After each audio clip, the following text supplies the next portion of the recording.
Then they looking for trouble. Ran right up in the night. Now they back in the huddle. Now they know we can fight. Content given every week. Me and Dr. Rich out. Keep on bringing the heat. Now they know that we hit. Then they know we quit. Yo, she might legit. Keep on bringing the giving. Unity, unity, unity. Cause they know we ain't stopping. And they know they get problems. And they ran out of options. If we know we got a problem, can't let it go unsolved. Brain, son, Afro Century, history, we see tomorrow. Karma's karma, I see what I say, I hear the wall. Till I see y'all fall off, then I bring y'all up on note. I'm back up on my client winners, client winners, client winners, client winners, client winners, client winners, client winners, client winners, client winners, client winners, client winners, client winners, divine winners, client winners, client winners, client winners. I'm with you, ride with you, master teacher, create magic, fly winners. Give respect to the elder, client winners. I feel like somebody out there looking for me.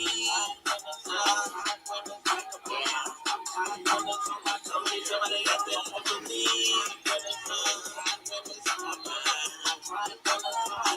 Somebody out there looking for me.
Okay, it seems the volume may have gone. Yeah. How's everybody doing out there? I'm glad to see everybody here.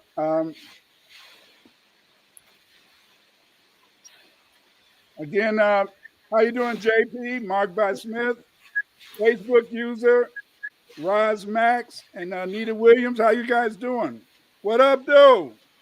Again, I was trying to play my theme song by Yoshi Mott, but for some reason it doesn't want to come out, doesn't want to play. I hope you guys can hear me. You know, and again, we're going to have a very important, discussion today.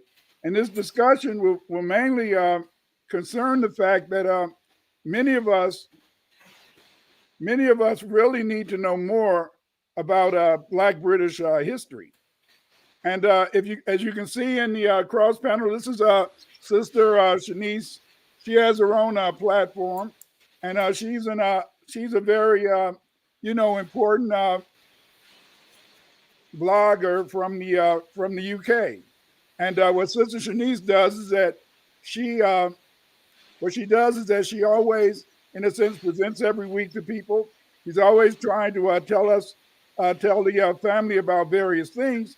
And what we're going to do is that Shanice and myself, we're going to teach a class. It's a new Black British history class, and it's going to be for 6 weeks, and it's going to be online. And what we want people to understand is that I want to tell the family why it's important. I want to tell the family why it's important to really participate in this class, because even though we live in America, it's very important that we learn more about the ancestry of many of our ancestors. Shanice, can you introduce yourself? Yes, thank you. My pleasure and honor to be on your platform, Dr. Winters, and to meet your wonderful audience. I can see the family coming in the house. Rise up, family, each and every one of you. Certainly hope the 2024 has started absolutely fantastic, blacktastically. I'm Sister Shanice. As Dr. Clyde has already said, I do have my own YouTube channel. And I'm also a radio host on a radio station called Galaxy Alfiri. And we pride ourselves for being one of the only de-brainwashing stations. My show on Galaxy is on a Wednesday, 10 a.m. UK time. And I go through, oh no, it's 9 o'clock now. Sorry, 9 o'clock UK time in the morning, 9 a.m. UK time.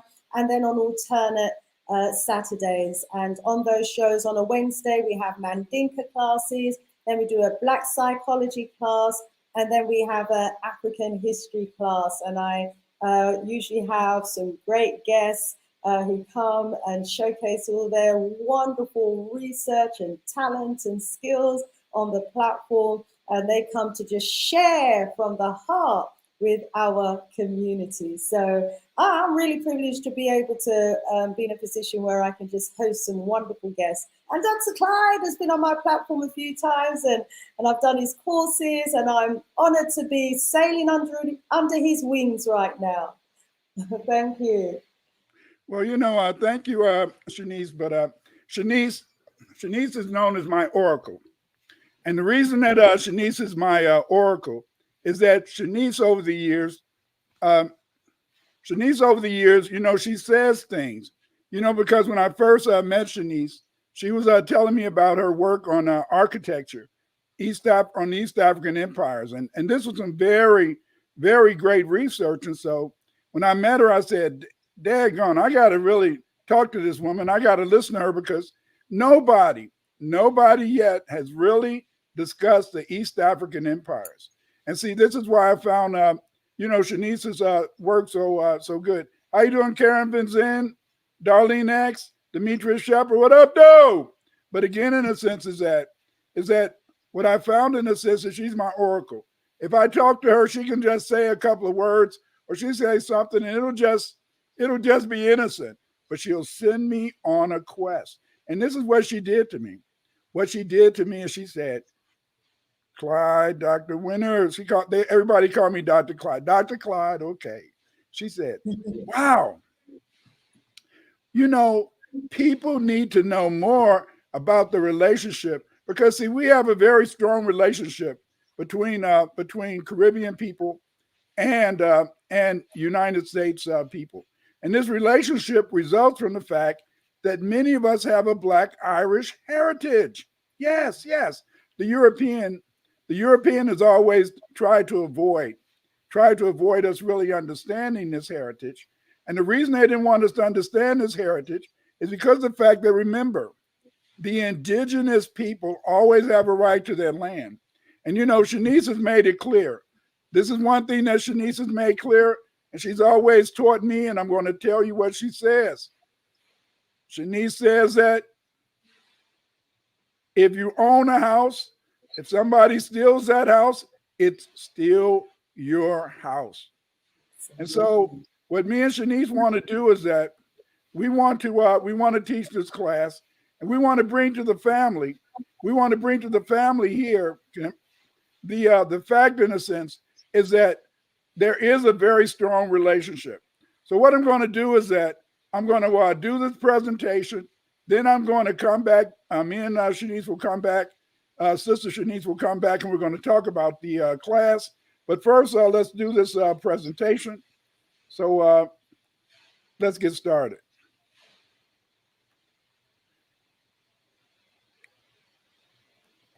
Okay, Whiteside FBA's Black Irish ancestry to still our heritage. Yes, yes.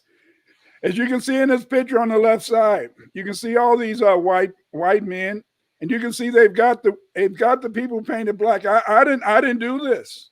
I didn't do this. But if you notice, they have these Irish women painted black, and they've got a baby they've already speared the baby, and they're about to throw the baby into some abyss, so they're about to hurt the baby.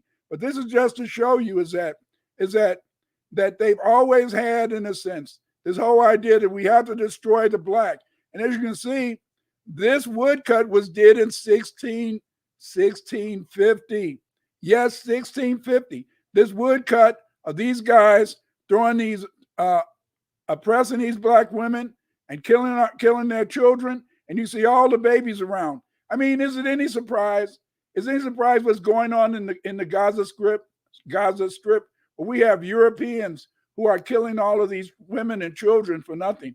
That's nothing new for Europeans, because no matter what we say, those people who dominate that country today, they're Europeans, and all Europeans are like that. And I know I've told you, family, many times that if you just put into your computer, just Google slavery, they're going to come up with 70% of the pictures are showing black women being beaten, black women being tortured, black women, in a sense, being really treated terrible by Europeans. And as you can see, it didn't begin in 1619.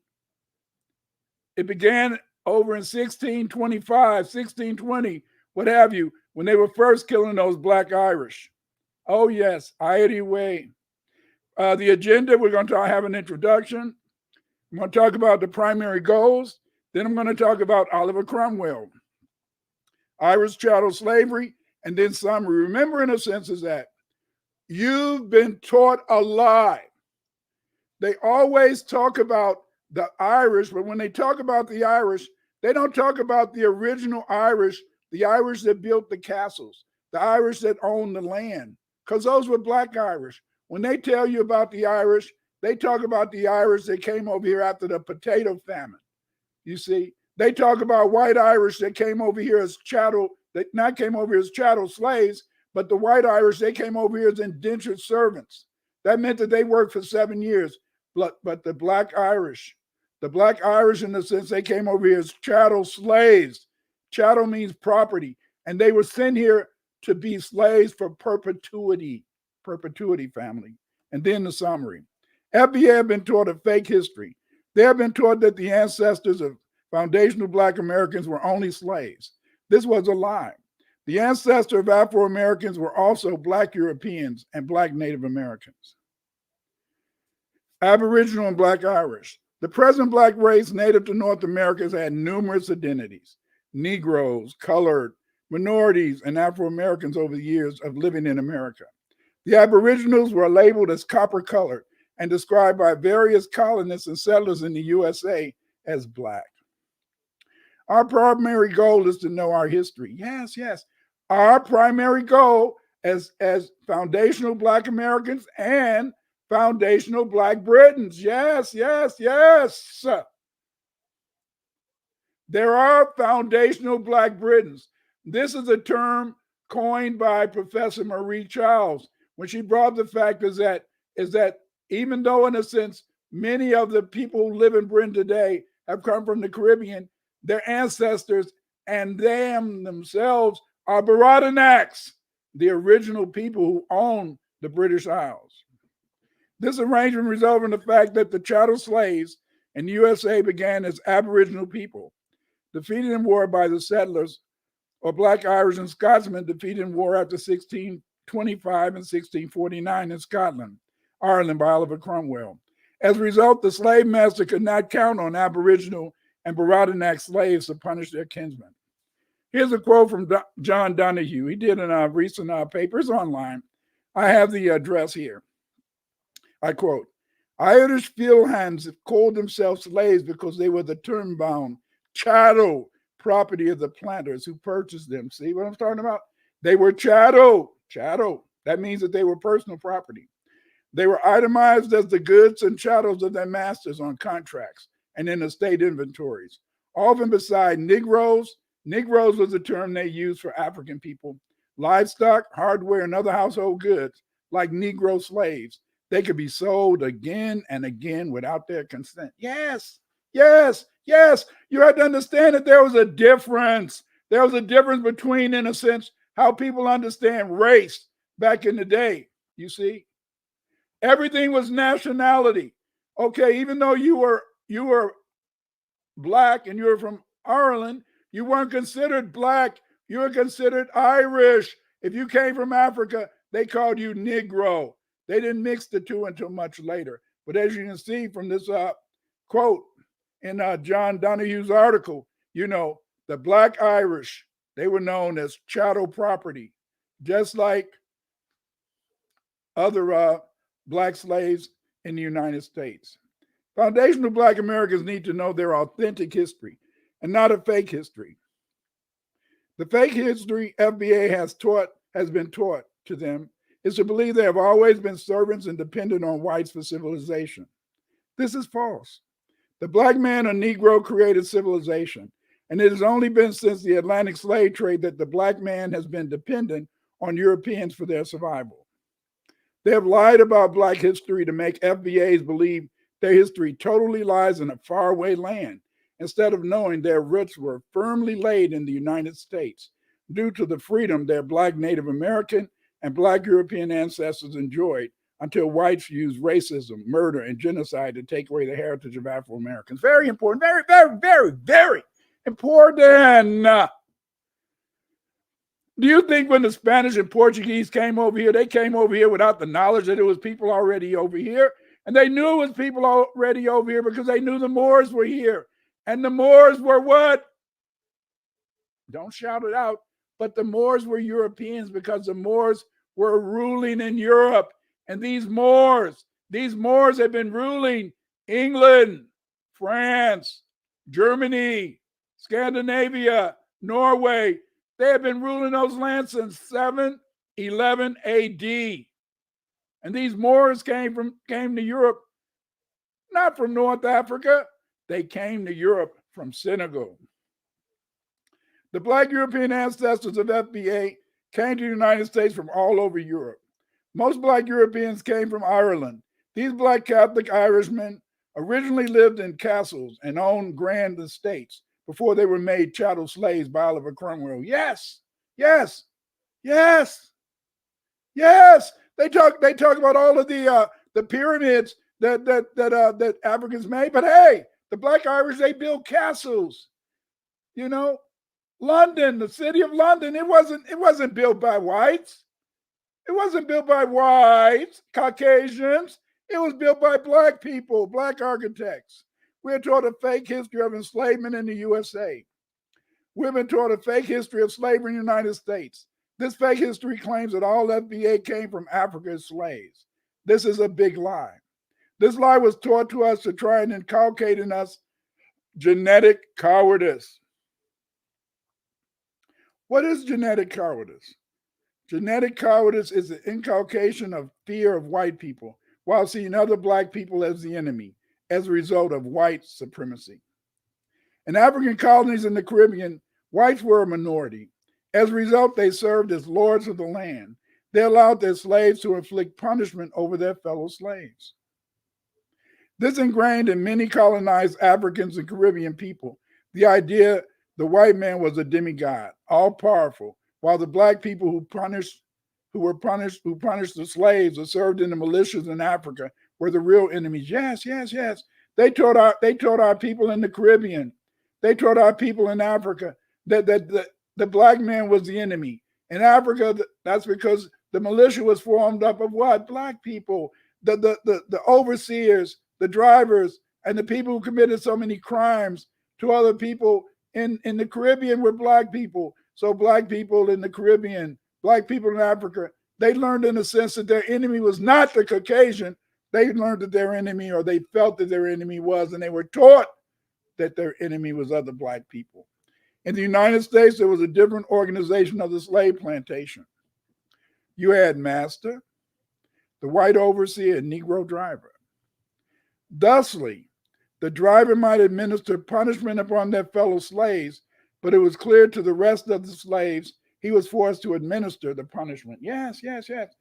Because of the fact that white people always made sure to be involved totally in the lives of foundational Black Americans, it let Black people know that the European, the Caucasian, the white man was always there to control everything.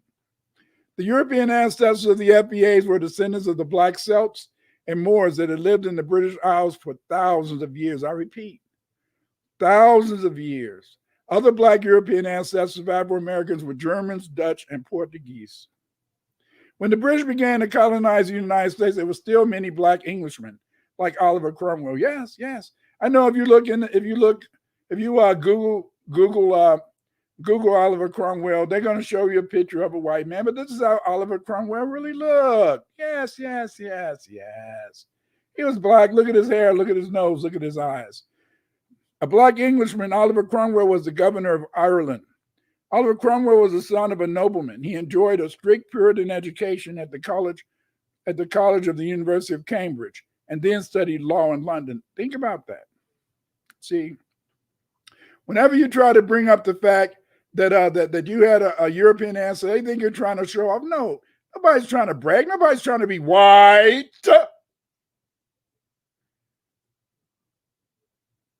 Many of these Europeans were Blacks.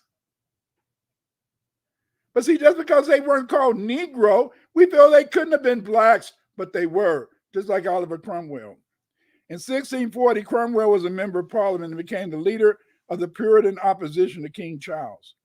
Under Cromwell's leadership, he had over 100 victories over the Black Irish. Large numbers of Black Irish slaves were sold into Caribbean slavery. For example, 50,000 Black Irish slaves a year were sold into slavery in the New World between 1652 and 1656. Cromwell and the Bristol merchants sold 100,000 Irish children into slavery into Virginia and New England. Look at this picture. Here's a woodcut. I know you're saying, what is Dr. Winters doing? Why is Dr. Winters trying to teach us this ish? Here's the woodcut. These were the daggone Irish slaves when they were brought to America. I don't have to make this stuff up. In an article named Ship for the Barbados, Cromwell and the Irish migration to the Caribbean, I want to read this to you. I quote, from the 1630s, official accounts record the arrival of the Irish in the Caribbean. Many of them kidnapped by press gangs operating in the vicinity of the principal ports in Munster. The journey across the Atlantic took almost 3 months, and those who survived the crossing found living and working conditions on the plantations extremely harsh.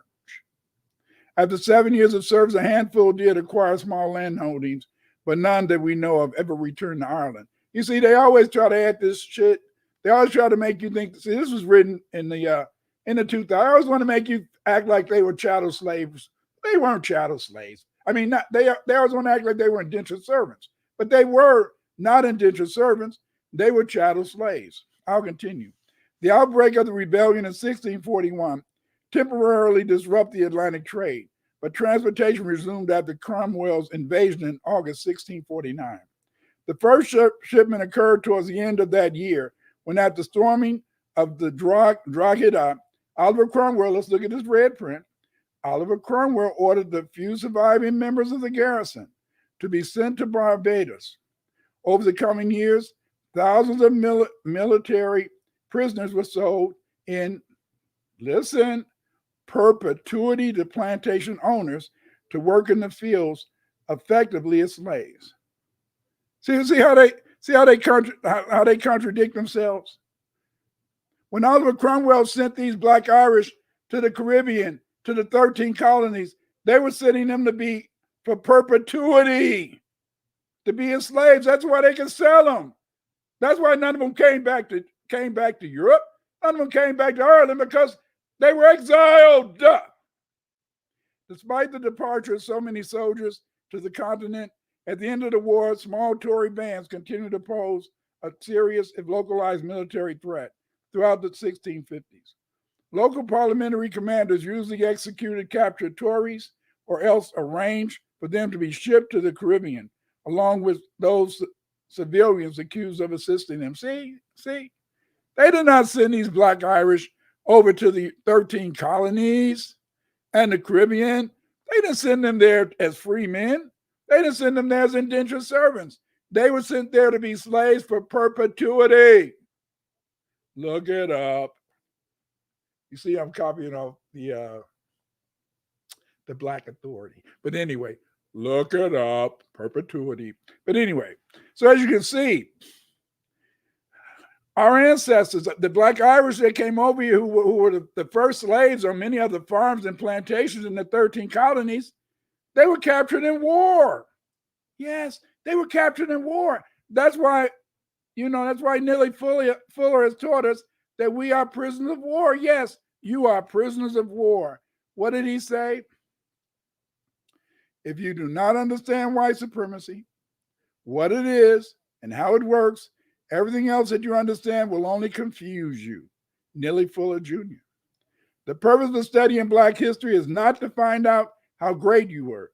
It is to find out what mistakes were made that put us in our current situation. Yes. That's what I'm talking about. See? Why do I have the last name Winters? Why are there Crawfords? Didn't no damn Africans come over here named Winters and Crawford? The these Indians, the Choctaw, the Cherokee, the Indians. How they get the names? Winters. You see, I like to say Winters because, Choctaw. But how they get those names? Let me tell you. Oliver Crumwell was an English general. He was born in 1599. Cromwell was a Protestant nationalist who hated Catholics. Yes. They hated the Black Irish because the Irish were Catholics. So this is one of the reasons why a long time ago, my wonderful one, my wife said, Clyde, we got to stop this religious-ish. All it does is cause trouble. From now on, we just believers. Yes. I was talking to my daughter the other day. She said, Pops, what if they start saying we're going to kill the believers? Well, what the hell can I do? But I'm not owning to any damn religion because religions is what caused problems. It's these religions that made our Black Irish ancestors get sold into chattel slavery. Remember what chattel is? Chattel is personal property, like a puppy dog, like a pet pig, like a horse or a cow. But let me tell you something. You might not believe this, but back in the day, a cow and a horse had more rights than you had. Yes. They had more rights than a chattel slave. Cromwell was a Protestant nationalist who hated Catholics. Back in his day, the vast majority of Black British were Catholics. Slaves were not the first slaves in the British Caribbean and North America. The first slaves were Aboriginal Black Native Americans and Black Irish. The Black Irish slaves usually had to sail to America from 9 to 12 weeks to reach the Caribbean. The trip across the Atlantic was harsh, and many Blacks died of scurvy, dysentery, and dehydration. To save money, the Black Irish were just tossed into the sea. Yeah, this is a picture of what they did to the Black Irish. I mean, damn it, the Black Irish, if they found somebody who was sick, if they felt they had too many, if they didn't have enough food left to make the voyage, they just tossed these brothers and sisters into the sea. Into the sea. John Henry Clark, W.B. Du Bois, Carter G. Woodson, some of our greatest historians, they've told you about how we came from Africa, but nobody until now is telling you the story of how our Black Irish ancestors came to America. As a member of Parliament, Oliver Cromwell became commander-in-chief and led armies of the Parliament of England against King Charles I during the First Civil War. He also reconquered Scotland and Ireland and subsequently ruled the British Isles as Lord Protector from 1653 until his death in 1658. Cromwell imposed an extremely harsh settlement on the Irish Catholic population. This is because of his deep religious antipathy to the Catholic religion and to punish the Irish Catholics for the rebellion of 1641. In particular, The massacres of Protestant settlers in Ulster. Oliver Cromwell began to reconquer Ireland in 1649. He hated Catholics. He massacred 3,500 in the first battle. The rest were sold as slaves to the 13 colonies in the Caribbean. Irish slaves were sold in high numbers between 1649 and 1643. Oliver Cromwell recovered Ireland in 1649. He hated Catholics, you see. Oliver Cromwell is depicted as a Caucasian, but he was phenotypically a Negro. They make it appear he was white to deny that blacks were a majority of the British elite population. Okay, here's a picture. On the left-hand side, we see the original picture, the original, engraving painting of Oliver Cromwell. But then on the right-hand side, you see what they try to tell you that Oliver Cromwell looked like. It vaguely resembles him, but as you can see, they tried to make Oliver Cromwell white. They wanted to make everybody white. They don't want you to know that you existed in history. They don't want to know anything about our history. They whitewash our history. They whitewash our history to make you believe, in a sense, that the only thing that you've had is white folks helping you out. The only thing that they want you to believe is that white folks was teaching you and giving you everything. That's a lie. The Black Irish were either exterminated by the English or sold into slavery. In proclamation of 1625, Herbert L. Bird reported that King Charles sent 30,000 Black Irish prisoners into chattel slavery, Barbados, Montserrat, St. Kitts, St. Lucia, and the 13 colonies of North America. Other Irish slaves were sent to Guyana in 1629, Antigua and Montserrat in 1652. By 1637, 69% of the inhabitants of Montserrat were Black Irish. Yes. While in 1619, Africans were chattels, were in a sense, were indentured servants. Remember, the first so-called Africans that landed in Jamestown in 1619, they were indentured servants. But you can see, although these Africans were indentured servants, our Black Irish ancestors, our Black Irish, Welsh, and Scotsman ancestors, they were on the plantation by 1629. 1629. The first chattel slaves were not Africans. The first legally prescribed chattel slaves in North America, the United States, the USA, were Black Irish. You may ask the question, if tens of thousands of Irish and Scotsmen were Negro or Black, especially the elite, why aren't they depicted as Blacks in their paintings? The answer is simple. Most of the original paintings of the Baradanacs, like this picture here, you can see a picture of King James. King James, the one who translate the Bible. As you can see how King James, in the middle, you see his original picture. Some paintings are still around, but when you go Google them, they show up the pictures on the right hand, on the right side of King James and the left side of King James, to make you appear that these people were Caucasians. These early rulers of Britain and Ireland, Scotland, and Wales, they were not Caucasians.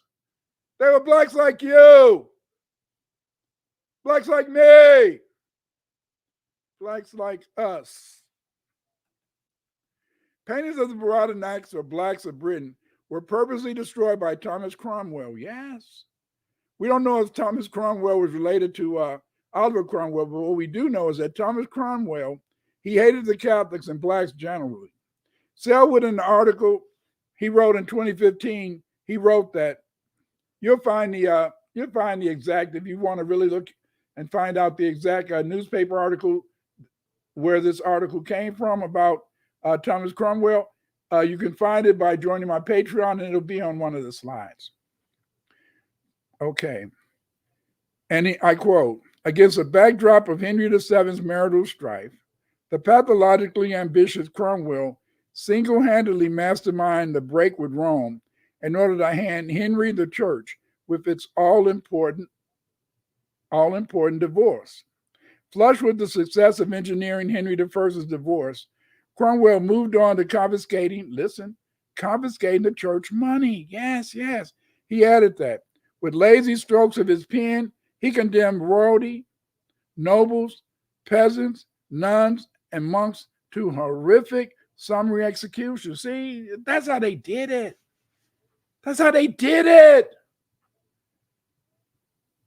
Under Thomas Cromwell, they just started killing off Black Irish all over the place. They kept killing off the Nigers. You see, Niger was what? Niger was the original name of many of the kings of Scotland. Yes, the kings of Scotland were called Niger. But they stopped calling them Niger. They said, you are a nigger. Rah. Thomas Cromwell had a direct impact on the disappearance of art depicting Baradanax. Silwood, I'm going to continue with the article, and he wrote later in the article. And then there is the impact on this country's artistic and intellectual heritage. No one can be sure of the exact figure, but it is, now listen, family, but it is estimated the destruction started by Cromwell amounted to 97%. 97% of the English art then in existence. That's what he did. This man, there's a picture of how they believe he looked, Thomas Cromwell. He destroyed 97% of the art. And what was the art? Let me continue. Family, listen. Frescoes were smashed to bits. Mosaics were pulverized. Illuminated manuscripts were shredded. Wooden carvings were burned. Precious metalwork was melted down. Shrines were reduced to rubble. This vandalism went way beyond a religious reform. It was a frenzy obliterating the artistic patrimony of centuries of indigenous craftsmanship with an intensity of hatred for imagery and depicting the divine that has strong and resonant parallels today. Now you know, unquote. Now you know. See, imagery is warfare. I know you may not like this, family, but imagery is warfare. The images that they show us, the images that they use to teach us, these imagery is warfare. It's warfare because they're using that to make you feel inferior. They're using that to make you feel that you don't deserve anything. They're using that to make you think that you had to wait for Europeans to help you, to make you.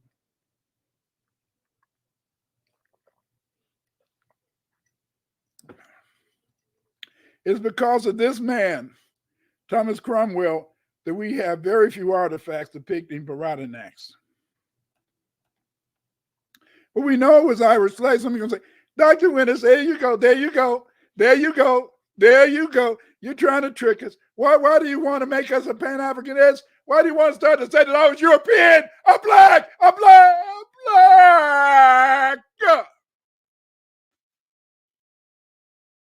I knew that's what you was going to say. I knew you was going to say, here's Dr. Winters trying to make us think we were white. I never said you were white. I said the Irish were blacks. And let's look at I want to read you some of these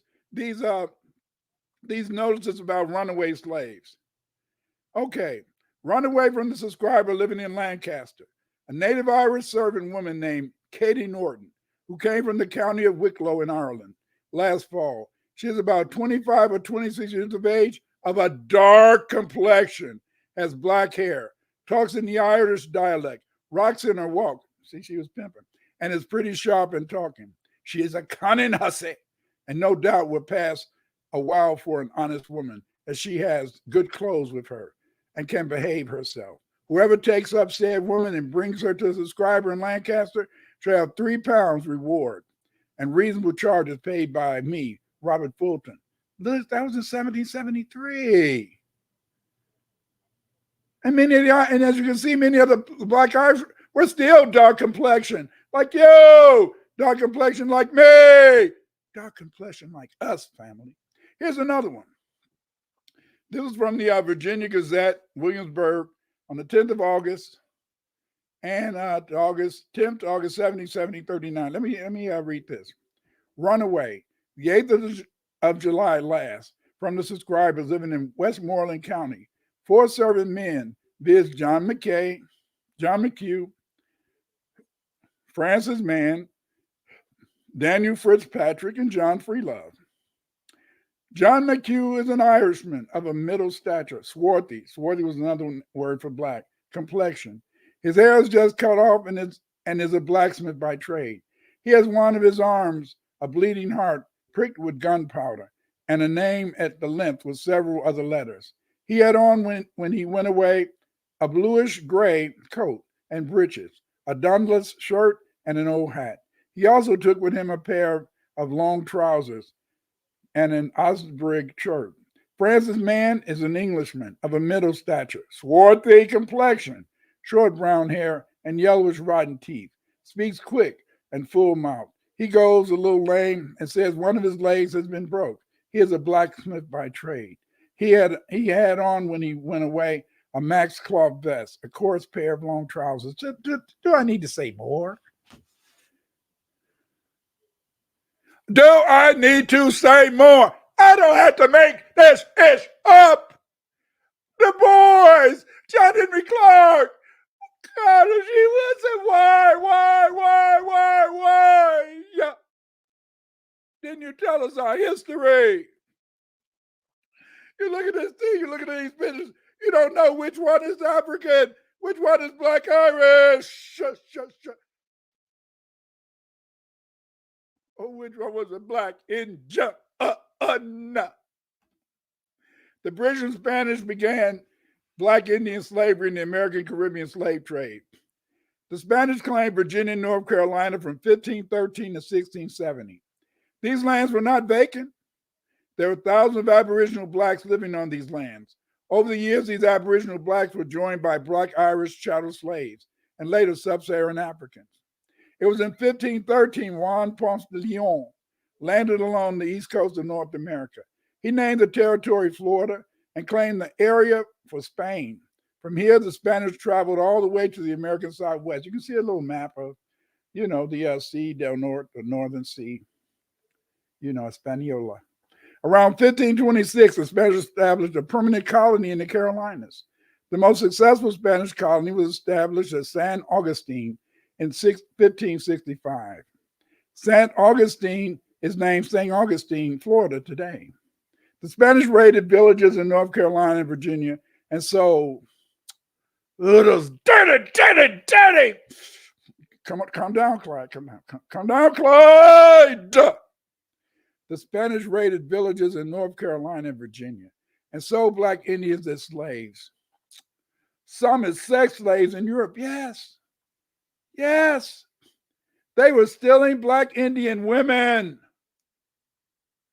and taking them to Europe and selling them as sex slaves.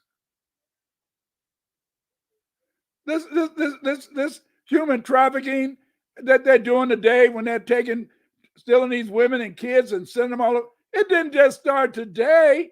They were doing that in the 1500s, the 1600s. Again, they always aiming for our queens. They always aiming for our goddesses. They're always aiming at the Black woman. Hey, my woman, no. Stop it. Leave my woman alone. The Spanish attacked these houses and made the people slaves in the southeast of North Carolina. Leave my women alone. The English knew much about North America before 1619. As early as 1490, the King of England sponsored the voyages of John Cabot to explore the northeastern coast. Yes, the northeastern coast of the United States. Between 1508 and 1509, his son, John Cabot, mapped the coastline as far away as Chesapeake Bay. During British and Aboriginal FBA contact, the British usually spread the smallpox or kidnap Aboriginals to sell as slaves.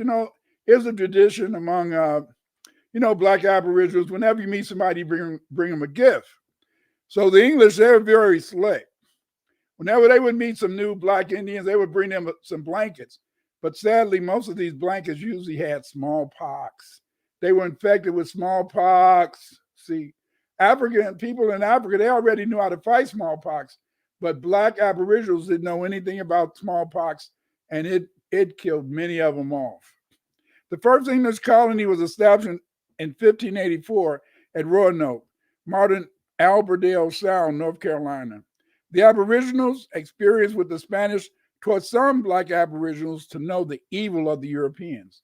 So the locals completely destroyed the Roanoke colony. Yes. The first English colony, them brothers and sisters, they wiped it out. The most successful English colony was established in 1607 in Virginia. The Tuscaroras claimed that they destroyed the Roanoke colony. Yes, the Tuscaroras, that was a Black Indian tribe. The Pequot, let's talk about these Pequot. They're very important. You see, the Pequot, many of these people, they don't want you to call them Black, so don't you dare call them Black. They're stupid. The Pequot is stupid. You know why they're stupid? Because the only way I knew they was Black was I read in the damn books when the traveler said, Pequot, they're copper-colored Blacks. Get the hell out of here, you dumbasses. Study your history. But anyway, let's get back to it. I digress. The Pequot is a Black Native American people who lived in Connecticut. The Pequot had met the invading European colonizers and taught them how to farm and survive in the Americas. They make up that myth about the Great Thanksgiving, all that type of mess up. The Pequot met the Europeans in 1614. By 1622, the Pequot controlled the fur trade on the Connecticut River. It was a lucrative trade with the Dutch. The Pequot were tribalistic. To maintain control of the fur trade, they attacked their Narragansett rivals to prevent them from trading with the Dutch. See, European, he always used divide and rule, Just like when I was growing up in Chicago. When I was growing up in Chicago, it was two gangs, and they terrorized the Black community. In the Inglewood area, there was a gang called the Black Disciples. In the Woodlawn area, there was a gang called the Blackstone Rangers. The interesting thing is that both of these gangs that terrorized, and I know the Blackstone Rangers, they killed some of my friends. I was a neutron. I wasn't a gangbanger, but they were both of these gangs were began by Catholic priests at Catholic churches. Ain't that a Caucasian hand is everywhere. The Pequot was easily manipulated by the Dutch. To maintain dominance with their Dutch trading partners, the Pequot made war with the Nipmuc and the Mattabesi people to keep them from being able to sell their goods to the Dutch. This event gave the Pequot total control of the trade. They soon forced the Mattabesic to sell them their furs, so the Pequot could be the only tribe to trade directly with the Dutch. Brother man trying to get too smart. Okay. The Dutch decided they did not like the Pequot domination of the fur trade because it's allowed them to monopolize the fur trade and dictate the cost of furs. It's all about the Benjamin. As a result, Jacob Ellikins of the Dutch West Indian Company kidnapped a Pequot chief named Tatobim. Although the Pequot paid the ransom, Ellikins kept the wampum and killed Tatobim in retaliation. The Pequot burned down the Dutch trading post. Yes, see? Okay. So what did the Dutch do? Let's think about this. Remember, whites hated the Black Indians. Naturally, the Dutch did not like this trade arrangement. They did not like this arrangement because the Pequot were becoming not only powerful, but also richer and richer. By 1633, the English reached Pequot land along the Connecticut River. The English built a trading post at Windsor. The Mattabesic welcomed the English. They saw the English as a group that could help them overturn the Pequot domination of the fur trade. But hey, The English had news for them. By 1637, the English and Dutch conspired to end the Pequot influence and power on the Connecticut River. The Europeans killed 700 Indians. This became the first Thanksgiving because, see, Thanksgiving was not a time in a sense to celebrate the unity of family, to celebrate the kindness of the Indians. No, the first Thanksgiving was used in a sense to give thanks to God for being able to kill some Indians off. The English did not just murder the Pequot. The Wampanoag belonged to the Algonquin Confederacy, the League of the Delaware. Although English had a treaty with the Wampanoags, their king was beheaded. Yes, their king was beheaded. This is supposed to be an illustration of the Wampanoag king, but he was beheaded. But do you know what happened? For 24 years, the embalmed chief's head was displayed on a pole at Plymouth, Massachusetts. For 24 years, they left his head on a pole until it rotted. This is the way. It's terroristic. That's one of the reasons why our Aboriginal ancestors, they never said that Caucasians were human beings. They saw them as creatures. This is a great example of how the English were able to use divide and rule tactics to take control of America. It is interesting that the Pequot was happy to subjugate other Black and Mongoloid Indians so they could greedily take control of the fur trade. This was not the end of the story. Over time, the British took the Mohegan and the Narragansett lands. Today, due to the betrayal of the Indians to each other, there are minuscule people in New England. Yes, see? And most of them are a conglomeration of about 6 or 7 different tribes. These people are still talking about, I'm not Black. When you look in the damn mirror, they look like you. They look like me. They look like us. But that's how the European tricked their asses, see? Because of that nationalism, because they believe they belong to the Pequot nation, the Mohegan nation, the Narragansett nation. The white man made them fight each other, and they sold each other into slavery, like in Africa. And that's how they lost their land. That's how we lost our land. In 1637, after the massacre of the Indians, the following day, the governor of the Massachusetts Bay Colony declared, and I quote, a day of Thanksgiving. The children and women over 14 were made slaves. The rest were murdered. The militia and Dutch mercenaries were paid for the Pequot scalps. See, remember, when I was growing up, they always had talked about the Indians. Talking about the Navajo, Arapaho, and all those other Indians out west. And they always had them scalping. No. It was the Caucasians who established the tradition of getting scalps to make sure that people were dead. The men were sold into slavery beginning from this date. For many 500 Black Indian slaves were regularly sold into slavery in the Caribbean or worked on the farms in other parts of New England. Yes, most of the Pequot and other Black people who lost in war, they were made slaves on the plantations. See? What did I tell you? We find that most of the Black Indians began to be placed on the plantations after 1637. This is very interesting because I already pointed out that as early as 1625 and 1629, the first chattel slaves on these American plantations in Delaware, New York, see, were what? They were Black Irishmen. And these Black Irishmen were joined in 1637 by these Black Indian women who were forced to work with them on the plantations. See, it's kind of sad.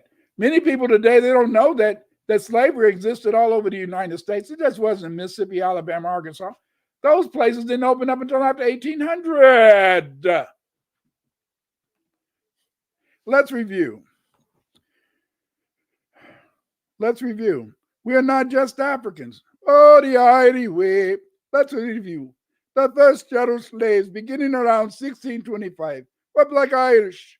These Black Irish slaves were on plantations throughout the 13 colonies.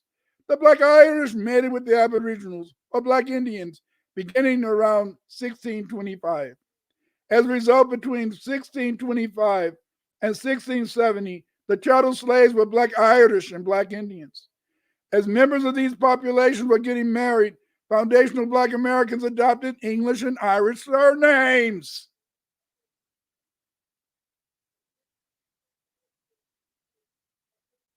During this period, 1625 to 1670, the Black Irish and the Aboriginals were mating on the plantations. That's how many of us got our surnames. By the 1800s, as a result of runaway slaves finding freedom among Southern Black Indians and the interstate slave trade, FBA chattels from the North Carolina, Virginia, were sold to planters in the Deep South.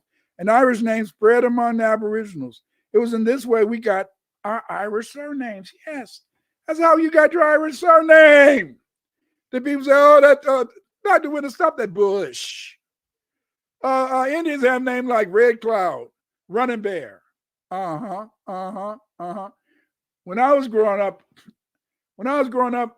you had your given surname, but everybody you knew, your cousins, your uncle, they all in a sense had nicknames. Red, Rabbit, Brown hair, Fatty. We all had nicknames. That's why we had, in a sense, Irish surnames, but we also had nicknames. And these nicknames, in a sense, some people didn't even know when I was growing up. Some people didn't even know the real names, the real surnames of their family members if they didn't ask, because we were calling each other by nicknames. The Civil War was a turning point in the nationality of Blacks. During the Civil War, 200,000 slaves and free colored people fought the Confederates. Many whites had deserted the Union Army, and if not for the enlistment of Blacks in the Union Army, the North would have lost the war. The successful defeat of the Confederates led to the creation of many laws that made free Blacks and descendants of slaves freemen. These laws gave the Black citizenship. Yes. After the Civil War, they stopped calling us colored. And then they began, in a sense, to call Black people freemen. The FBA never forgot their tribal origins and identities. The Aboriginal Indians were listed in the Dawes Roll as freemen. The Dawes Rolls, also known as the Final Rolls, was a list of individuals who were accepted as eligible for tribal membership in the 5 civilized tribes: the Cherokees, the Creeks, the Choctaw, the Chickasaws, and the Seminoles. Listing the Aboriginals as freemen was done to ensure that they would not be given any benefits due them as a result of their membership in the 5 civilized tribes. Yes. See, the European, the Caucasian is slick. He's never wanted to give us anything. Everything that foundational Black Americans got, including our freedom, as a result of the Civil War, was because we fought for it. Caucasians have never given foundational Black Americans anything without a fight. Dr. Marie Charles, our queen goddess professor, Dr. Charles, she argues that the names for enslaved Africans did not come from their slave masters. They were the native names of Black Irish who had been stolen by the English that mated with Aboriginals on the plantations. Yes. That's how many of us got our slave names. We got our names because some of our Aboriginal Black Indians married Black Irishmen, Black Scotsmen, and Welsh. How do we know this? There's a book called The Black American's Handbook for Survival Through the 21st Century. The Forgotten Truth Behind Racism in America. The Secret Heritage of America by Radine A. America. Look. And this is interesting because, see, this lists all the freemen that belong to the various tribes. So when you compare the research of Dr. Charles, for example, she found that the family name for many of the Irish, Black Irish, was Crawford. And then when we look in this book, the Handbook for Survival, the Black America's Handbook for Survival, we look on page 227, and what do we find? We find the name what? Crawford.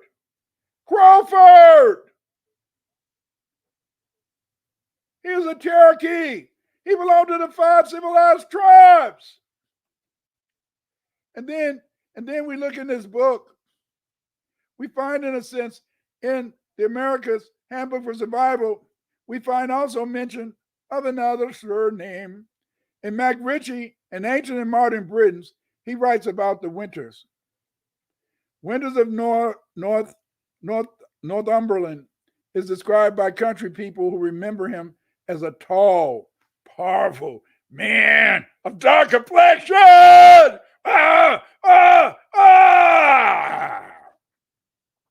You're looking at a tall, dark man. There you can see over there is the crest of the Winters family. What? A Winters family? Irish? But look. On page 230 in the Black America's Handbook for Survival, we find what? The name Winters, Williams. Yes. For years I thought that, damn, my last name is Winters. What the hell? My family must have been owned by some Germans, maybe some Germans. They owned it from the Winters family, and that's how I got my surname. But now I don't know.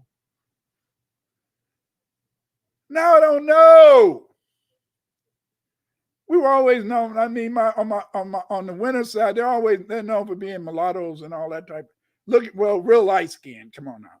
And so then but we've been conditioned that every light skinned black man or a black woman had to have been raped by a white man. Now we know that's untrue.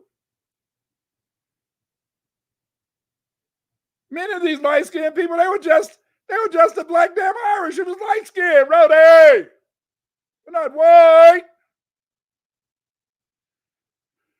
The research of Dr. Childs, the fact, in a sense, that in the handbook, the America's Handbook for Survival, shows all these members of the 5 civilized tribes with these Irish and English surnames, makes it clear that many of our surnames are Black, Irish, and Scotsman origin. We did not get all our surnames from our masters. See, let's look at this. Here's a Delaware Indian, and these are Delaware blacks. They would have been related to the Pequot. Okay, they're on the Cherokee Road, but this is the Delaware Road. White man, it's tricky stuff. You see. Now look here. The Black Irish and Black Indians met as chattel slaves in New England. Remember, we talked about the Pequot. We talked about that as early as 1625. They were already shipping, in a sense, putting Black Irish on the plantations. And we know that anytime the English had a war, anytime the English had the Black Indians fight each other, the survivors of the battles would be sold into slaves.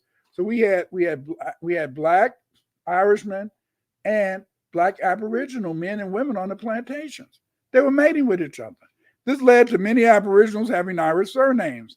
As a result, FBA freemen and Black Indians would be listed on the Dawes roll with Irish names. So let's look at this Delaware Indian. Okay, this is the Cherokee roll, and see what they did is that they took him off the Delaware roll. The other one, the one previous, that showed this man and his family. But look at this. Here's the Mac Irvin.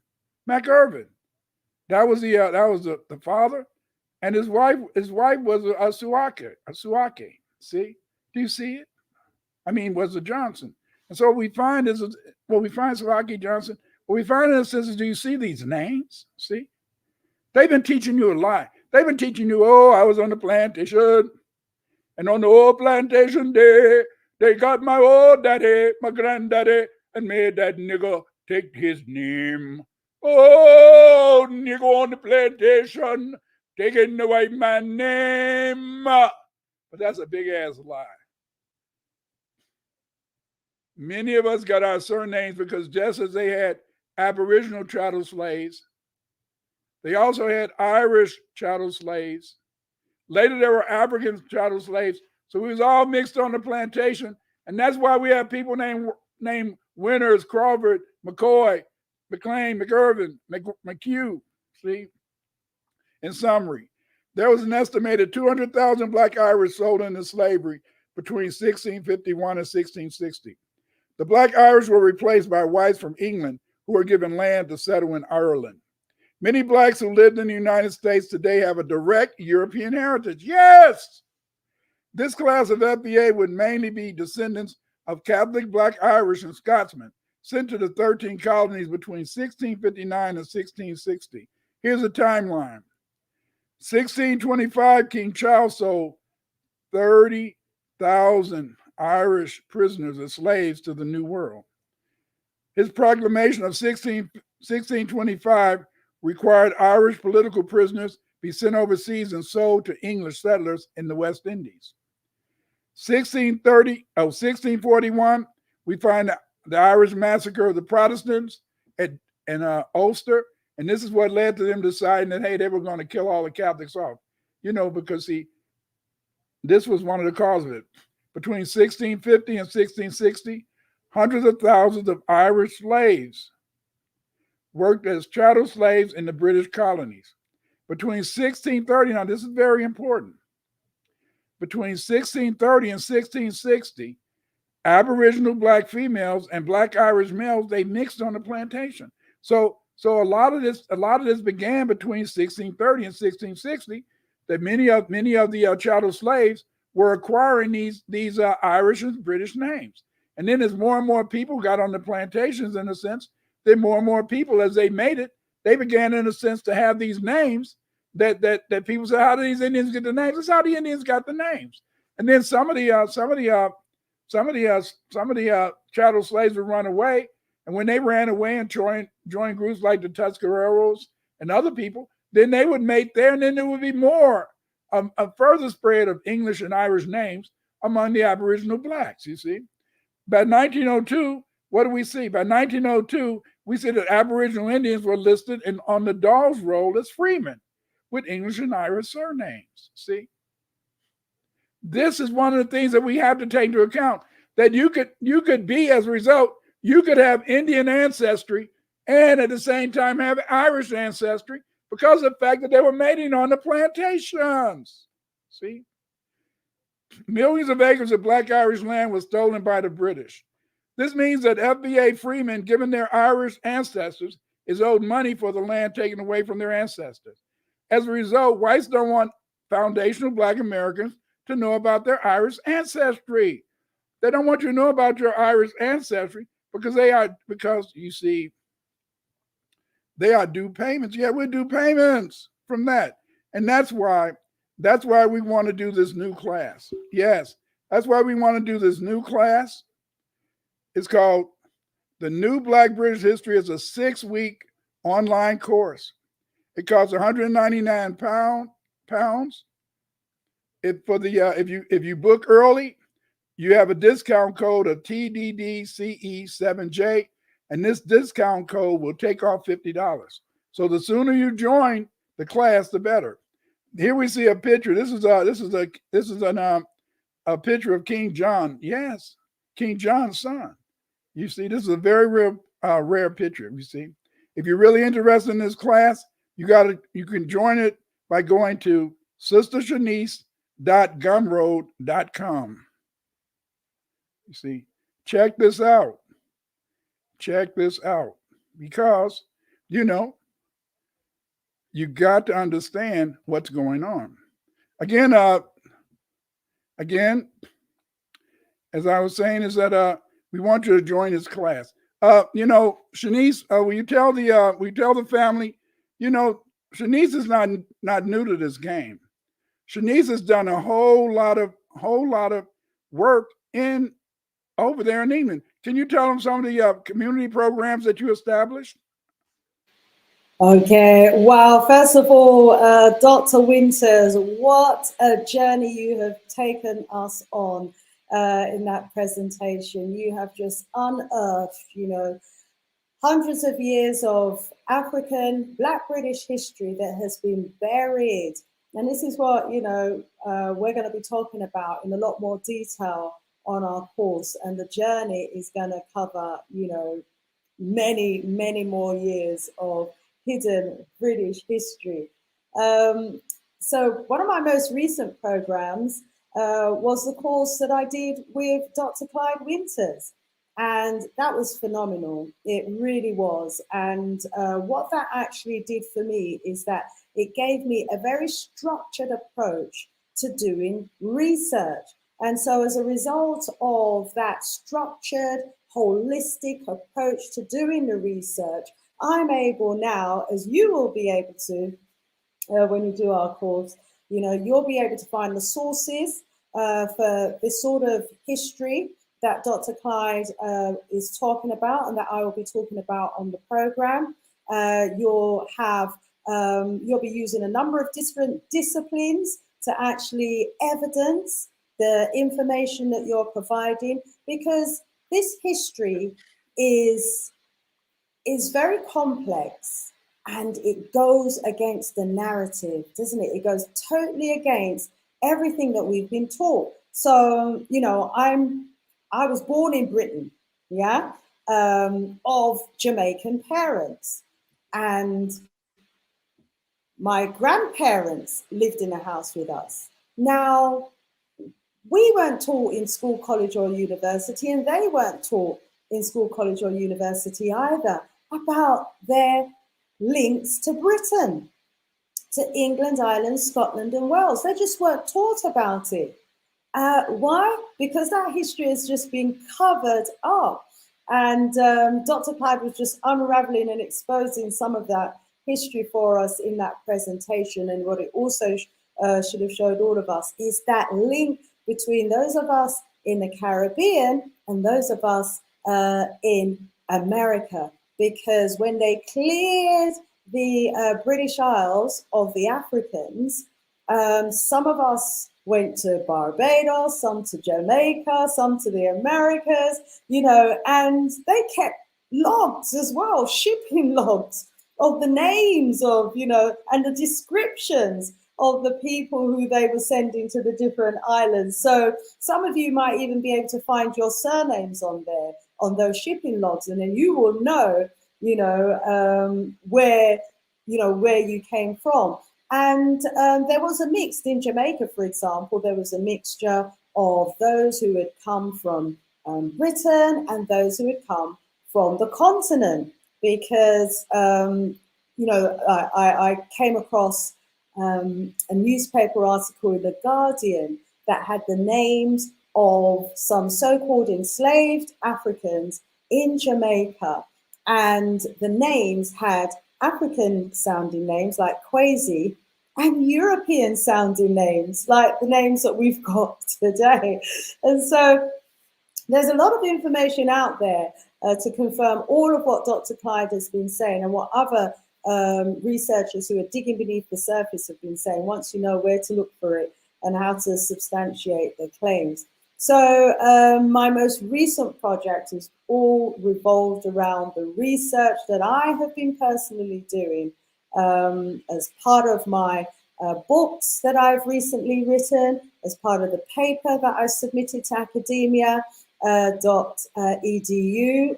All those pieces I've done since doing the course with Dr. Winters. And there are so many other Dr. Winter graduates who have gone on to write books, who have gone on to submit papers after papers, academic papers that usually only professors, you know, tend to write. I mean, Dr. Clyde, I wonder if you can just share with us really, because most of us that have done your course and have gone on to write papers and books don't really realize, and I didn't realize until you telling me really, that in mainstream academia, this sort of level of work is reserved for, you know, the elites in academia. And so this is a major challenge when, you know, people like us then come in and do the research using their structured approaches to doing research and submitting papers using their structured approaches that we've been taught by Dr. Winters, writing books, you know, that capture all of the sources, you know, in the same format that, you know, their professors would do it. You know, it's like irrefutable evidence. And we're talking about archaeological evidence, we're talking about legal documents, we're talking about parliamentary documents, we're talking about the logs of some of these so-called slave ships, we're talking about sometimes genetic evidence, anthropologic evidence, you know, so we're cross-referencing all these different disciplines, you know, to get the holistic picture. It's just fabulous. I've posted the link to the course in the chat. Hopefully some of you will jump on it and join us, because wow, what a journey we're going to be on. Dr. Winters, we need to grow, you know, the academics from our community, not even academics, the researchers from our community who are going to go out and do this work and build on. We don't take anything away from our great scholars, those great American scholars, those scholars from the Caribbean, because, you know, what they wrote was based on the information that they had available to them during their time. This is a new day, and with every decade, new information, more information is becoming available, and it's for us now to build on the works of those late greats. Let me hand over back to you, Dr. Clyde. You know, but you're so right. You know, Shanice, and you know, Sister Shanice is so right, because look at it from this perspective. Okay, I have a PhD. It's just a piece of paper, but I wanted a piece of paper just for the hell of it. But you see, when I was going to university, I had to take all these classes. But then after you take about 20 or 30 classes, then you have to write your dissertation. See, the thing that makes you become a doctor of philosophy is because of the fact that you write a research paper, or you write a document that can become a book. And so what I'm so proud of and so happy is that I've had students like Sister Shanice, you know, B-Man, you know, the cat, you know, I've had these great students, and they after they left my class, they've written books. After they left my class, they've written research papers. And so they've done, I mean, the only difference between them and a doctor of philosophy with a PhD is that they don't have the PhD, but they're doing the writing, they're doing the research. And we need this. We need you to join this class, because see, the other day I was looking at Tariq's latest presentation that he recorded from the Fiji Islands. He brought the fact that we had to leave behind. We had to leave behind in 2023 not supporting the educated people, the teachers that are trying to teach us information. This class was thought of by Sister Shanice. Look at what this quote by Jay Lynn. And what does she say? Jay Lynn says, if they ever do tell us about your Irish heritage, it would be within whiteness, because these second frequencies only want to go so far back. And see, that's why I had to do this presentation. This is why I'm so happy. I'm so happy that Sister Shanice invited me to teach this class. And we're teaching this class jointly. And just as Jalen said, you know, they're hiding this history from us. We have to stop thinking that everything that came from Europe was white. We have to start to understand, in a sense, that we have a great history, and that our history can be recorded. And see, the only way that we can move forward, the only way that we can know more about this is, in a sense, is that they don't want you to know this. What did Ty Briggs say? It's a very interesting quote. Ty Briggs said, there is reasons Italians and Irish are similar to us. Yes. That's why when you see those Irish, when they're doing the tap dance and then they're kicking their heels up, they got that from you. They got that from us. They didn't get it from me because I'm not that good a dancer anymore. But they did. But you know, we have to remember this, is that there's knowledge out there. And this class, if you join it, you're going to, in a sense, to understand who and where we came from. There's so much that we need to know about who and what we are. You know, Ty Briggs made another great comment. He said, American Negroes are like the genetic arts and are compatible to mix with others, and why we look like some of everybody. That's right. Have you ever wondered You see, have you ever wondered? Have you ever wondered why everybody in the world want to copy our foundational Black Americans? They want to copy our foundational Black Americans because of the fact is that what? We have that Irish, we have that Aboriginal, we have in a sense that African heritage. And by putting those three together, that's what makes us unique, Ty. See? The Caribbean people, they are unique people too. But see, they've been able to brainwash our brothers and sisters in the Caribbean. They've been able to make them feel that you had to be light-skinned to be successful because of the fact that the British dominated so much. They've been able, in a sense, to just totally take away nobody in the Caribbean is writing their history. Most of the Caribbeans have an African, a Taino, a Black Irish heritage, but they don't see their uniqueness. That's why. Thank you, Dr. Charles. Thank you, Dr. Marie Charles. It took a sister. We had Du Bois. We had John Henry Clark. We had Carter G. Woodson. These are some great brothers. I love them to death, but it took a woman. It took, in a sense, Dr. Marie Charles to bring to us our heritage, to bring to us our comments. Here's another interesting comment from another viewer. You see, and what are they saying? They're saying that a lot of Jamaicans have Campbell last name. That's rooted in Ireland. It is rooted in Ireland, game. But listen to this, game. That was the first hint. That was the first hint at the Black Irish ancestry of many of our ancestors. Because the fact is that they wrote a book about the Irish in Jamaica, and they started saying, "Damn, how did all these Jamaican Black people get all these strange names? Those wasn't slave masters who they got those names from. Those names came from Ireland, game. Those names came from Ireland, but we didn't know. We had no inkling of it because our great historians didn't notice. It took a sister. It took a sister in England, Dr. Marie Charles, to teach us our truth, to teach us our histories. We have to keep on working, We have to keep on working.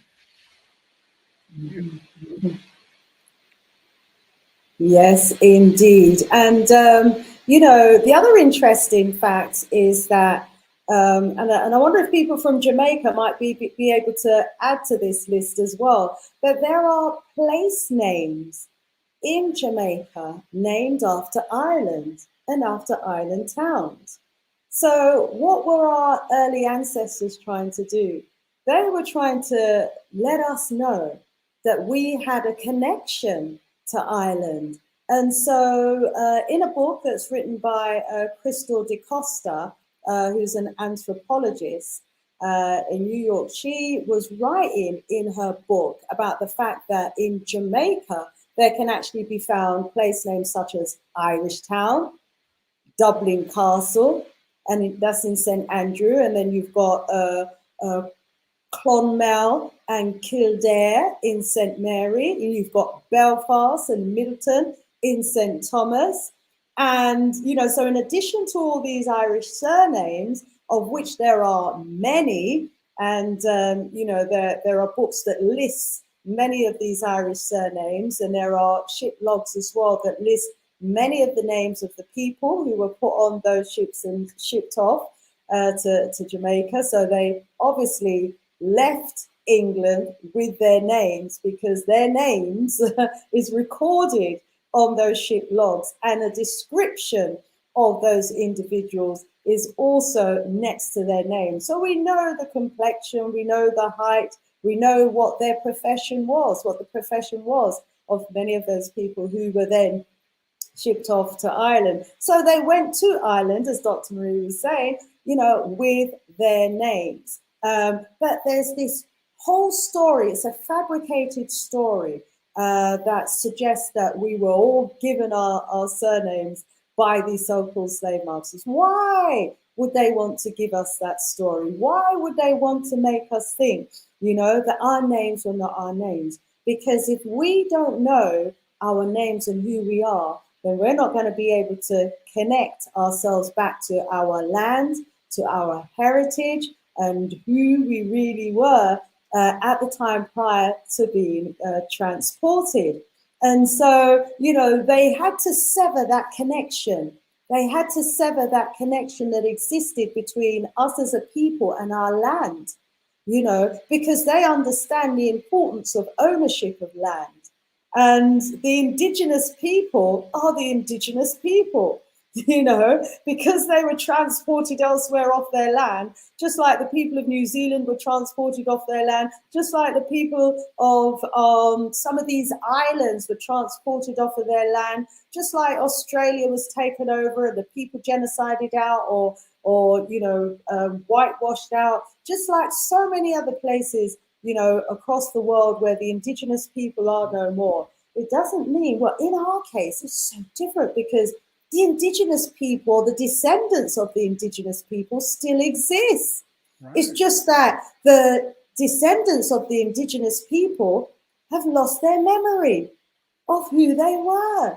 And so we are now remembering. We're finding back our memory because there are those of us who are doing the research to make the connection, to reconnect us back to our history. But our history is vast.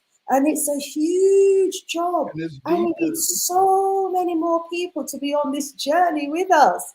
And it's such an exciting and interesting one. And I know, Dr. Clyde, that a number of people in the group are on that journey as well, because they're making suggestions as well about where more information can be found. So rise up to everyone in the chat that's posting about some of the logs and where you can find some of the information. Rise up, Yoshi in the house as well. Jocelyn's in the house. Rise up, Ty. Lots of people posting some great information in the chat. So there are a number of our people who are maybe independently doing this journey. We're saying, let's come together. Let's build, a team.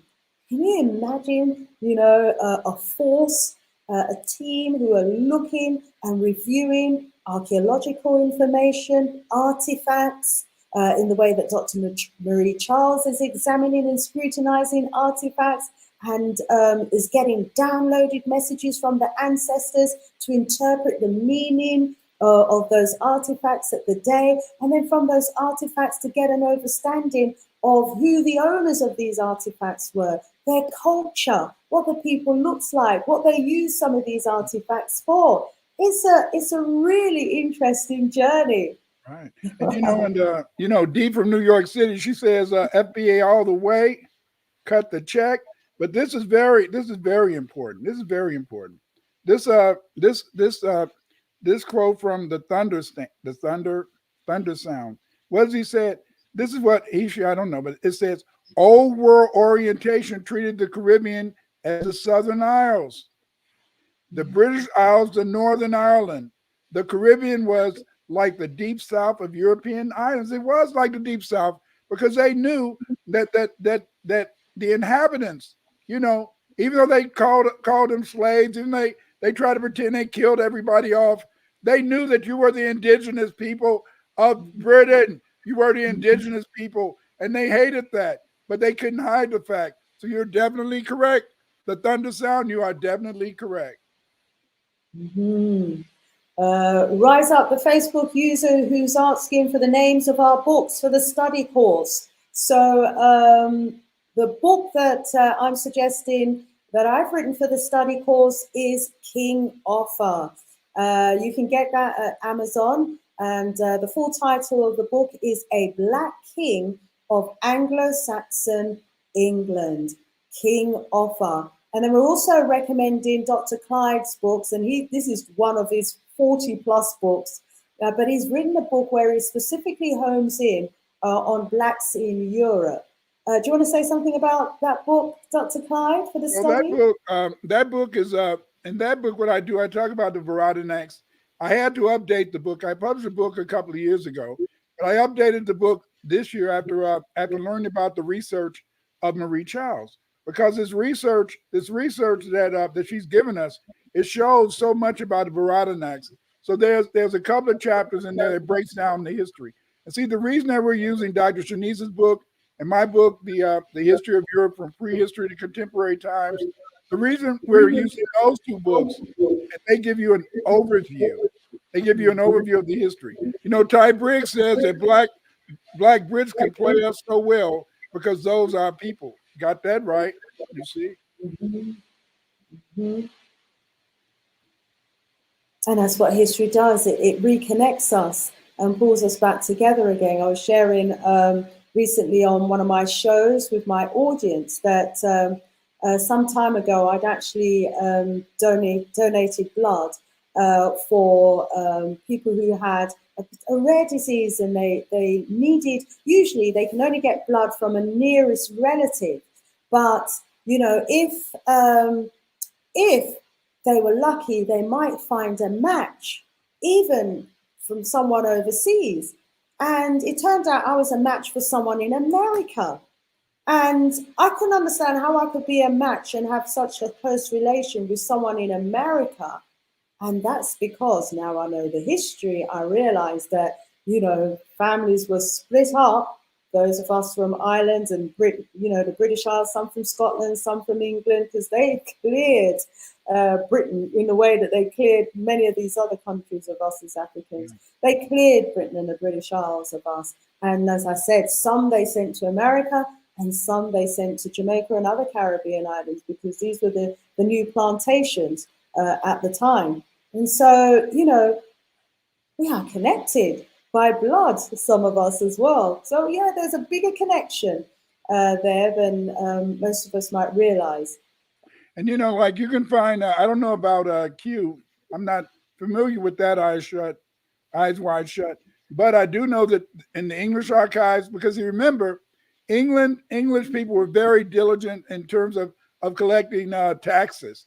And because and they wanted to make sure that they knew that were on these ships. I know they've done some work on the on various people, the Huguenots and all that. Many people don't know that even the Huguenots, many of them were blacks, but these would have been upper class blacks from Norway who had money. But it's so much of our history that's been hidden. And what we want to do in this class is that we want to let the family know the various aspects of our history, you know, and that because the fact that we want everybody to know this history, this is why we're trying, in a sense, to teach this class. We're hoping that you guys would join us, you know. Yes, do join us. Rise up, rise up. Darlene X in the house. Rise up. Siband in the house as well. Also, rise up. Karen in the house. Yoshi's already had a big up. Rise up again, Yoshi. We watched your video at the beginning of the show. And yeah, thanks to everyone for all the comments that we're getting in the chat as well. And don't forget one that I was looking at. Yes. Mm-hmm.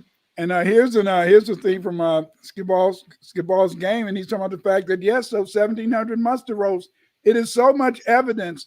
It is so many records that document our family history for many of us, especially in the Caribbean, where you can go back and you can find your ancestors right away. See, it's time we stop this bullshit. It's time we stop just feeling that everything has to come from the European. Everything did not come from the European. You have a unique history. You are unique people. The only thing is that you have to stop being afraid. You got to stop being afraid of understanding and knowing who and what you are, you see, because we just been lied to. There's nothing wrong when you've been lied to. What can you do? You see, but it's time that we move away from these lies. And this is why we want to do this class. Oh, absolutely. And also just to say that, you know, rise up to those who are putting the information in the chat about sources where we can get this information from. I think there's a book in you as well. You need to write a book that incorporates the information that you've been finding, you know, and to talk in that book about the Black connection. And, you know, this is the sort of encouragement that you get from Dr. Winters on the course as well, because as I said, he's written, how many books have you written now, Dr. Winters? 40 plus? It's really about, maybe about 50. But some of them I wrote years ago. But after my wonderful one died, I didn't have nothing to do. So just so I won't keep on wishing she was with me, I've been writing a lot of books. But these books are there to help us to understand our history, to know where we're going. And we're really hoping that some of you who take this class with us, we're hoping that some of you may want to explore some of the themes in more detail. And maybe you'll write books, or you'll write articles based upon some of the stuff that we're going to teach you. And it's a 6-week class. And as you can see, there's a lot of tidbits, but it's more that we need to know. And that's why we're bringing this to the family. And we hope that you'll join us on January 22nd. Yeah, and it'll be great to meet some of the family and to build up an extended family relationship, because that's what's happened on the other programs where we've come together with like-minded people. We've continued to stay in touch and build up that kind of family relationship, which is beautiful. Let me see if you go to Gumroad, you'll be able to get a copy of the brochure. It's absolutely free, or you can leave a donation for the brochure there. That brochure will give you a breakdown of what we're going to be covering on the first 6 weeks of this study program. Okay, so go over to Gumroad and take a look at what we've got in the program. As I said, our history is vast. It really is, and we can't pack it all in the 6-week program. But we are starting from the early migration of us as Africans, and we're going to be talking about we're going to be showing you the migration routes and how we populated the globe and where we were around the globe, because it's really important that we put this history into context. We didn't just appear in Ireland, we didn't just appear in England. We just didn't appear in other parts of Europe. We as a people were the original people, we're the original humans of the world, and we migrated from Africa and populated the entire globe. So when Dr. Winters talks about the fact that we are Africans, and even though we're talking about our European heritage, it doesn't take anything away from the fact that we are Africans. First and foremost, we are Africans. And we are Africans wherever we live in the world. It's just like Chinese people. They're Chinese, whether they're in India, whether they're in China, whether they're in America, whether they're in Canada, they're still Chinese. But, in our community, we have been so divided, and, the miseducation that we have been given to keep us divided makes some of us believe that because we were born in, say, America, we're American and we're not African, or because we were born in Jamaica, we're Jamaican and we're not African, or because we were born, in Britain, we're British and we're not African. No,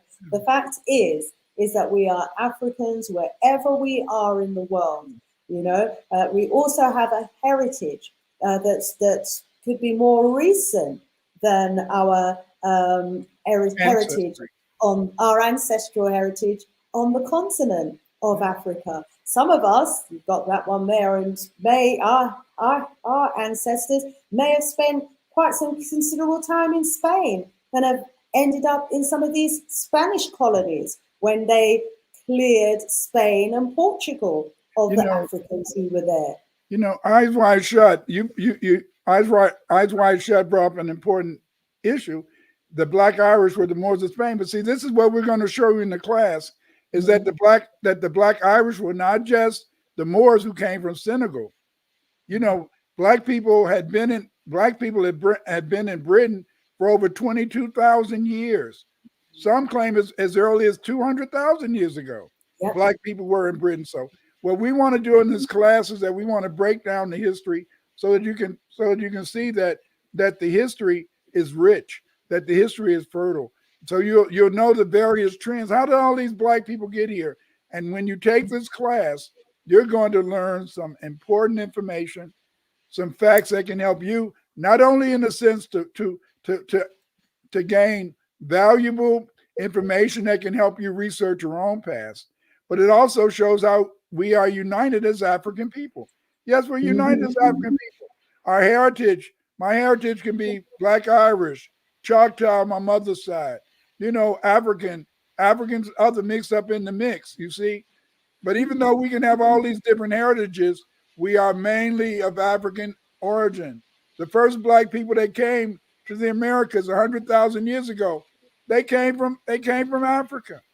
That's right. Abu Bakari, he came here in 1310 AD, 1310 AD, and he had 25,000 Africans with him. That's why a lot of the Aboriginal Indians spoke, in a sense, Malinke, and spoke Arabic. Why do you think? Haven't you ever wondered how people like Estevanico, he was supposed to have been an interpreter. Why do you think these Spanish people brought Moorish interpreters with them? Because it was this constant relationship between Africa and the Americas, you see. But what we want to do is that we want to show you that the history of Black people is much more unique, is much more understandable when you know all of our roots and just not our African roots. We had to move from that whole idea that we are just Africans. Yes, Africans played an important role in our recent history, but our history goes back further to the Aboriginal Indians who lived in the Americas, to the Black Irish, to the Moors. We have such a rich history. When you think about Jamaica, you got to think about the Taino. The Taino, they spoke a Mandingo language. Yes, I've done research on them too.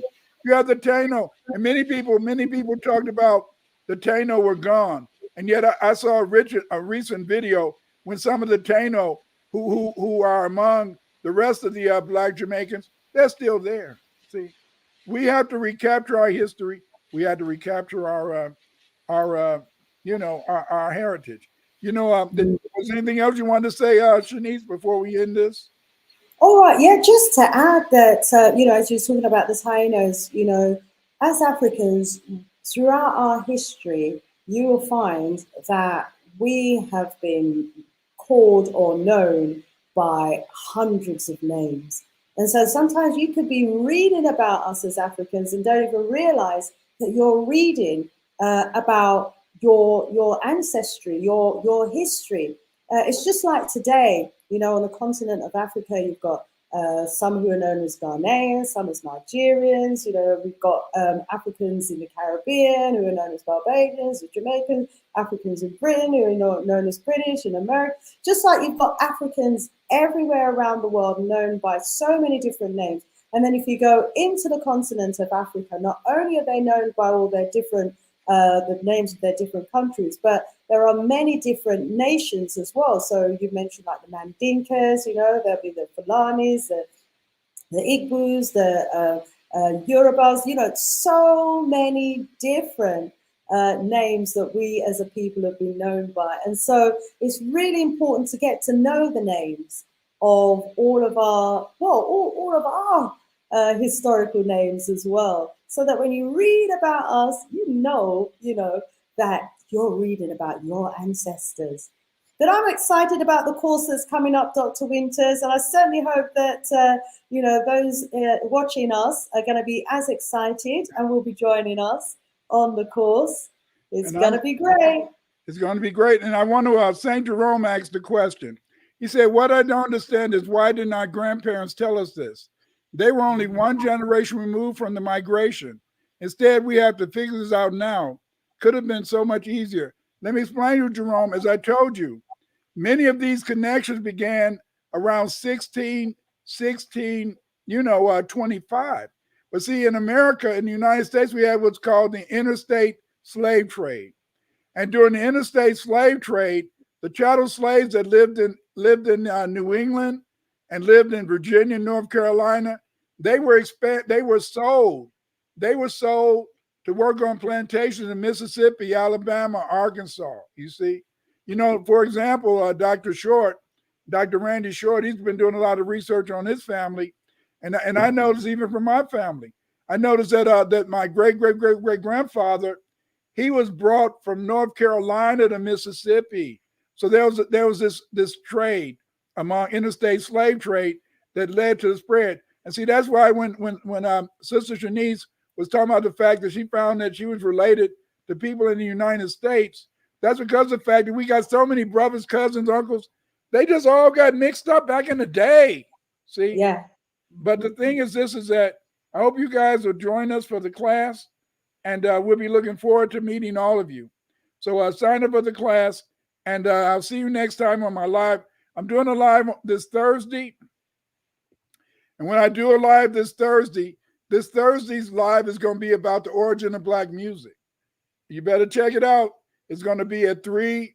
It's going to be at 3 p.m. Central Time, and I'm going to talk about the history. Why is foundational Black American music so unique? You'll find that out later. See you later. Bye. See you later. I'm frozen, but hopefully you can still hear.